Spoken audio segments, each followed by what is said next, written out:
Jokanyo e sekta mar kothe okwayo jopur mondo obed motang' kod kothe ma bandia miuso e gwenge mopogore opogore e pacho ka. Kochiwo ote ma kamano ni jopur, jakom mar riwruok jous kothe e pacho ka Wellington Wasike ojiwo jopur mondo obed ka ng'iewo mana kothe mopuodhi kende kendo giwere gi mago mihono e kor gwenge ma thurka. Giluwo ni kothe moko puodhi osekelo lal kod achiedh nade ne jopur, gino maduoko piny keyo e puothe. Bende gikwayo migawo mar pur mondo oor apisa magi e kor gwenge kaka yor neno ni jopur oyudo puonj kod kothe mopuodhi manyalo konyogi. Look out for any seed that has got that scratchable label.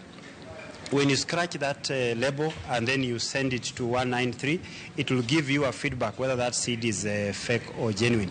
But also we are saying that for farmers, please buy seed from an accredited distributor, an accredited agro dealer. We've also learned some important things about the seed industry in Kenya generally.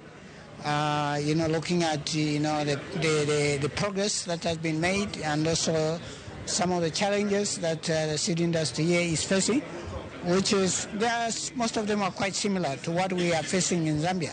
What we put out to the farmer is that seed needs to be easily verified, and sometimes technology and networks aren't available, so physical features on the solutions that we offer are imperative to identifying